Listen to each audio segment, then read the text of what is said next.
Hi hello నమస్తే అస్సలం వాలేకుమ్ welcome to our channel vibe with Nadeera. అందరూ ఎలా ఉన్నారు? మేమైతే చాలా బాగున్నాము. మీరు ఎలా ఉన్నారు అనేది నాకైతే కామెంట్ బాక్స్లో కామెంట్ చేయండి. ఇంకా ఇది వచ్చేసి ఇంకొక డైలీ రొటీన్ బ్లాగ్ అనమాట.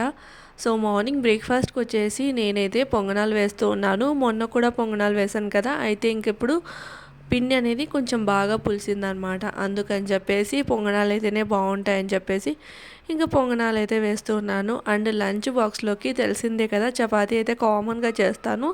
ఇంకా చపాతీలోకి గుడ్డుతో అయితే ఆమ్లెట్ కర్రీ లాగా చేస్తూ ఉన్నాను.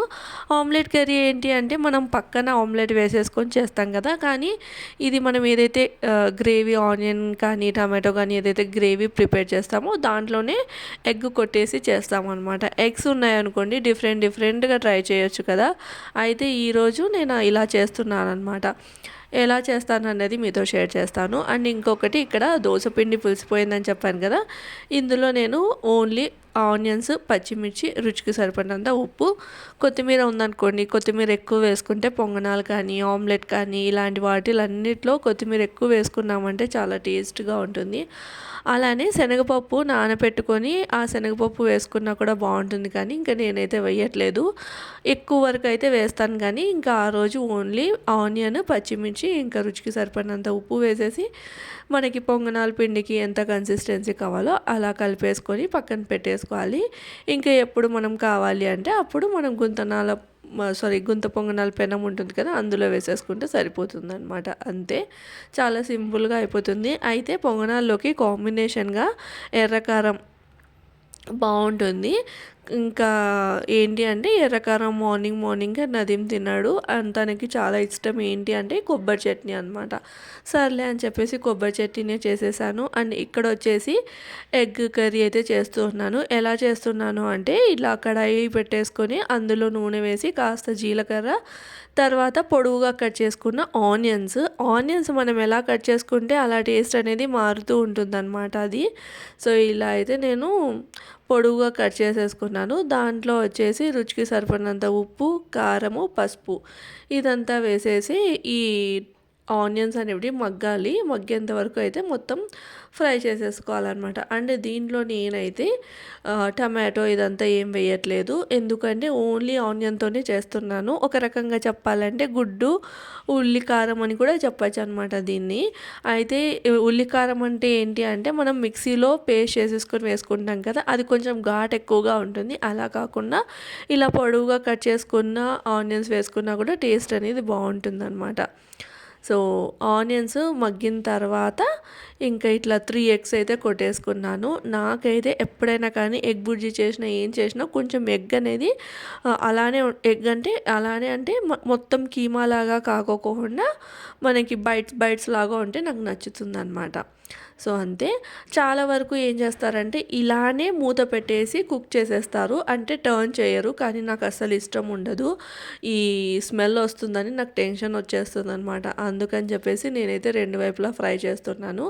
ఫ్రై చేసేసి కొంచెం బీట్ చేసేసాము అంటే మనకి ఈ కర్రీ అనేది రెడీ. చాలా బాగుంటుంది వేడి వేడి అన్నంలోకి, ఇంకా మెయిన్గా చెప్పాలి అంటే చపాతీలోకి కాంబినేషన్గా సూపర్గా ఉంటుంది. పైనుంచి కొంచెం చికెన్ మసాలా వేయాలి, అంతే. చాలా అంటే చాలా బాగుంటుంది. ఇంకా కొత్తిమీర, ఇష్టమైతే కరివేపాకు కూడా వేసుకోవచ్చు, కానీ నా దగ్గర లేదని చెప్పేసి నేనైతే ఇంకా లైట్ తీసేసుకున్నాను అనమాట. ఇంక ఇక్కడ వచ్చేసి పొంగనాల పెనం పెట్టేసి పొంగనాలు అయితే వేస్తూ ఉన్నాను. సో ప్రతిసారి పొంగనాలు వేసినప్పుడల్లా నేను ఏం చేస్తానంటే ఫస్ట్ కడాయికి, అంటే ఏదైతే పొంగనాల పెనం ఉంటుంది కదా దానికి ఆనియన్తో రబ్ చేస్తాను అనమాట. కొంచెం ఆయిల్ అప్లై చేసి ఆనియన్కి, సో ఆనియన్తో రబ్ చేసేసి దాని తర్వాత ఆయిల్ వేసేస్తాను. ఆయిల్ వేసి ఇంకా పొంగనాలు అనేది వేస్తాను అనమాట. లేదు అంటే ఒకవేళ ఆనియన్తో రబ్ చేయలేదనుకోండి మొత్తం పిండి మొత్తం అతుకపోతుంది. ఇంకంతా అదేంటి అంటే ఏదైనా మనం వంట చేసినాం అనుకోండి పర్ఫెక్ట్గా వస్తే బాగానే ఉంటుంది, కానీ కొంచెం అటు ఇటు అయ్యింది అంటే ఇంకా ఏదో తెలియని టెన్షన్ వస్తుంది కదా. సో అలా కాకూడదని కొంచెం నేనైతే ముందే అంతా అంటే ప్రీ అప్లికేషన్ అంటాం కదా, అట్లా చేసేస్తాను అనమాట. మొత్తము చేసేసి ఇంకా పొంగనాలు అయితే వేసేసాను. దాని తర్వాత ఇక్కడ ఇంకా నదీం అయితే వెళ్ళిపోయారు. ఇంకా క్లీనింగ్ ప్రాసెస్ అనేది చేసుకోవాలి, లైక్ రెగ్యులర్ క్లీనింగే, పెద్ద డీప్ క్లీనింగ్ అదంతా ఏం లేదు. బట్ ఈరోజు ఏంటి అంటే కర్టెన్స్ వాష్ చేయాలన్నమాట. సో సమ్మర్లో ఒక ఒక 2 టైమ్స్ అట్లా వాష్ చేశాను. దాని తర్వాత దుమ్ము ఎక్కువగా ఉంటుంది కదా, ఇంకా సమ్మర్ అయిపోయిన తర్వాత ఇప్పుడైతే వర్షాలు పడుతున్నాయి కాబట్టి ఇంకొకసారి వాష్ చేసేస్తే సరిపోతుందిలే అన్నట్లు. ఇప్పుడైతే కర్టెన్స్ అవి వాష్ చేయాలి. దానికంటే ముందు ఇక్కడ బట్టలు ఆరినవి ఉన్నాయి. సో అవన్నీ మడతలైతే పెట్టేసుకుంటూ ఉన్నాను. అయితే టీవీలో సీతమ్మ వాకిట్లో సిరిమల్ల చెట్టు పిక్చర్ క్లిప్స్ వస్తూ ఉన్నాయన్నమాట. అంటే యూట్యూబ్లో మనకి కొంచెం కొంచెం క్లిప్స్ యాడ్ చేసి ఉంటారు కదా, అవి వస్తుంటే అవి చూస్తూ ఇక్కడ మొత్తం ఫోల్డింగ్ అయితే చేసుకుంటూ ఉన్నాను. ఇంతకుముందు ఆ పిక్చరు లైక్ ఏంటి అంటే నేను థియేటర్లో చూసానన్నమాట. ఇంకా దాని తర్వాత ఎప్పుడే కానీ టీవీలో కానీ ఎక్కడే కానీ చూడలేదు. థియేటర్లో చూసింది అంతే. ఇంకా దాని తర్వాత ఇప్పుడే అవి కూడా క్లిప్స్ చూస్తూ ఉన్నాను. నాకైతే ఇంకా కొంచెం కొత్త మూవీ చూస్తున్నట్లే అనిపించింది. ఇప్పుడు ఏంటంటే పిక్చర్స్ మనకి బెస్ట్ ఆప్షన్, రిలీజ్ ఆప్షన్స్ కూడా ఉంటున్నాయి కదా. బట్ మేము పూణేలో ఉన్నాం కాబట్టి ఇక్కడ హిందీ పిక్చర్స్ రిలీజ్ అవుతాయేమో, కానీ ఇంకా తెలుగు పిక్చర్స్ అలావి కూడా మన పాత ఓల్డ్ పిక్చర్స్ ఎక్కడ రిలీజ్ అవుతాయి చెప్పండి. ఎక్కడికి వెళ్ళేది అయితే ఉండదు. ఇంకా మూవీ ఇలా టీవీలో పెట్టుకొని ఇంకా అలా అయితే చూస్తూ ఉన్నాను. చూస్తూ ఉంటే అలానే ఇంట్రెస్టింగ్గా ఉంది. అంటే ఆ పిక్చర్ ఎలా ఉంటుంది అంటే మన ఇంట్లో ఏదో జరుగుతున్నాయి క్యారెక్టర్స్ అన్నట్లు ఉంటుంది కదా, అంత న్యాచురాలిటీ ఉంటుంది పిక్చర్లో. సో నాకైతే చాలా బాగా నచ్చింది. నేనైతే పర్సనల్గా మహేష్ బాబు ఫ్యాన్ అనమాట. నాకు మహేష్ బాబు అంటే చాలా ఇష్టము. అతని యాక్టింగ్ నాకు బాగా నచ్చుతుంది. లైక్ ఏంటంటే యాక్టింగ్ ప్రొఫెషన్ అయినా, లైక్ అంటే ప్రొఫెషనల్గా అయినా కూడా అండ్ పర్సనల్గా కూడా తను క్యారెక్టర్ కానీ అది అంటే మనకి అంత డీప్గా తెలియకపోయినా ఏదైతే మనం టీవీలో చూస్తున్నామో దాన్ని బట్టి అయితే నాకు బాగా నచ్చుతుంది. అంటే యాక్టింగ్ని యాక్టింగ్ లాగా అంటే ఆఫీస్ పర్పస్ లాగా అది పెట్టుకొని ఇంకా పర్సనల్ లైఫ్ని కూడా అంతే ఇంపార్టెన్స్ ఇస్తారన్నట్ల నాకు పర్సనల్గా ఈ మహేష్ బాబు అంటే ఇష్టం అనమాట. ఇంకా మహేష్ బాబు ఫిలిమ్స్లో అన్నీ ఇష్టమే, కానీ నాకు నచ్చని ఫిలిం ఒకటి ఉంది, బ్రహ్మోత్సవం. అయితే ఆ పిక్చర్కి నేను ఊర్లో ఉండి అప్పుడు పిక్చర్ రిలీజ్ అయిందనమాట. తమ్ముడేమో కాలేజ్లో, హైదరాబాద్లో కాలేజ్లో చదువుతూ ఉన్నాడు. అయితే ఇంకా నాతో పాటు పిక్చర్కి వచ్చే వాళ్ళు ఎవరు లేకపోతే డాడీని అడిగితే నేనైతే రాను పిక్చర్కి, అయినా కూడా పిక్చర్ బాగాలేదంట చాలామంది చెప్తున్నారంటే నేను వినుకోకుండా వెళ్తాను అంటే సరే అని చెప్పేసి నన్నైతే థియేటర్ దగ్గర దించారు. థియేటర్ దగ్గర దించి మళ్ళీ పిక్చర్ అయిపోతున్నప్పుడు ఫోన్ చేస్తే నేను వస్తానని అయితే అన్నారనమాట. అయితే నాకు ఏమనిపించింది అంటే ఇంటర్వెల్లోనే వెళ్ళిపోదామా అన్నంత ఫీలింగ్ వచ్చింది.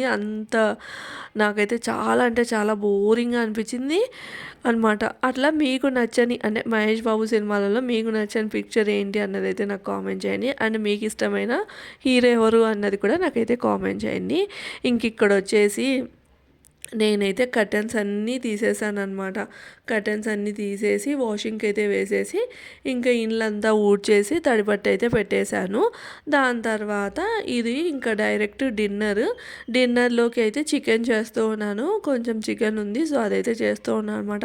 ఈరోజు చికెన్ కాస్త డిఫరెంట్గా చేస్తూ ఉన్నాను. ఎలా చేస్తున్నాను అంటే ఇట్లా కుక్కర్ పెట్టేసి ఆయిల్ వేసేసి ఆనియన్స్ అనేవి కాస్త మగ్గిన తర్వాత కొబ్బరి, ఆనియన్, టమాటో, నార్మల్లీ అయితే టమాటో కట్ చేసి వేస్తూ ఉంటాను, బట్ ఈసారి టమాటో పేస్ట్ వేసాను.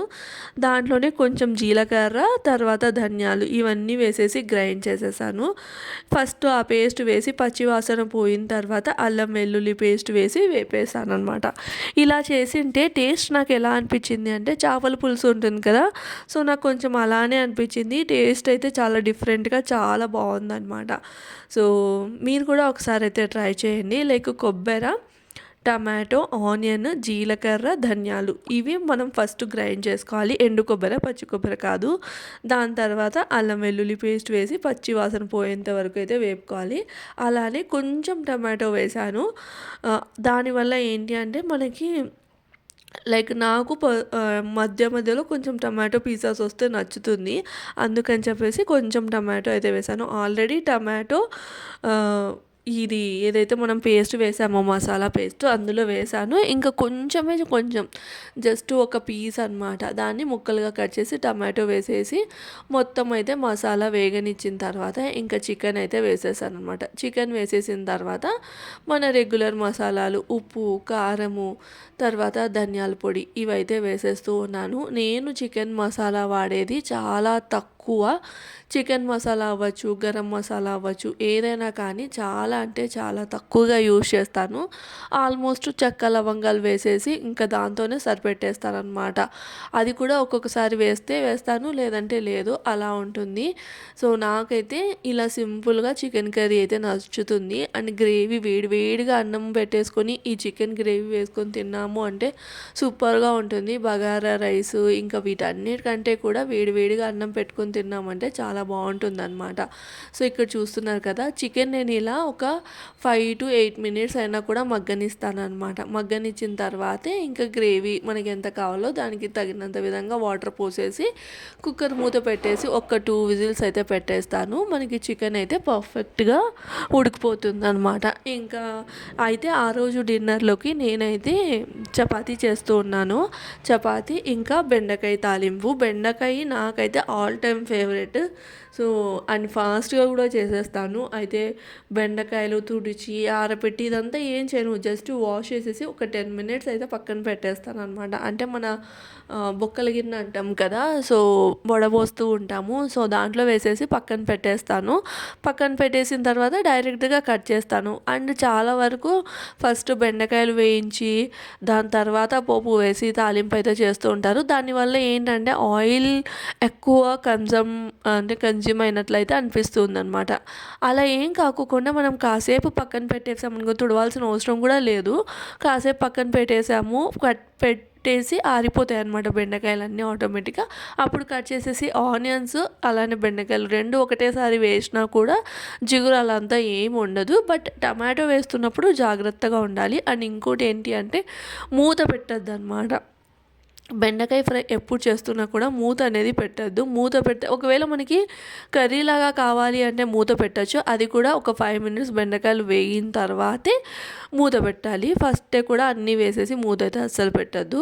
సో ఇక్కడైతే నేను చాలా సింపుల్గా అయితే చేస్తున్నాను. కొన్ని బెండకాయలు ఉన్నాయన్నమాట. మొన్న సాంబారు తర్వాత ఇంకా బెండకాయ ఫ్రై కూడా ఒకసారి చేసుంటి. సో ఇంకా కొన్ని ఉంటే ఆ కొన్ని వేసేసి చేస్తూ ఉన్నాను. అయితే ఇందులో నాకు ఆలు ఇవంతా వేసే నచ్చదు.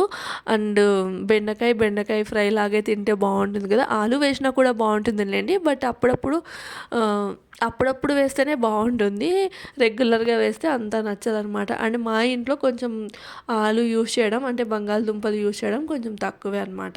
సో ఇక్కడ చూస్తున్నారా, డిన్నర్ అయితే రెడీ అయిపోయింది. డిన్నర్ రెడీ అయిపోయిన తర్వాత కిచెన్ అంతా క్లీన్ చేసి ఇంకా పడుకొని పోవడమే. సో ఇది ఈరోజటి వ్లాగ్. రేపటి వ్లాగ్తో మళ్ళీ కలుస్తాను. బ్లాగ్ నచ్చితే లైక్ చేసి సబ్స్క్రైబ్ చేయండి. Bye friends.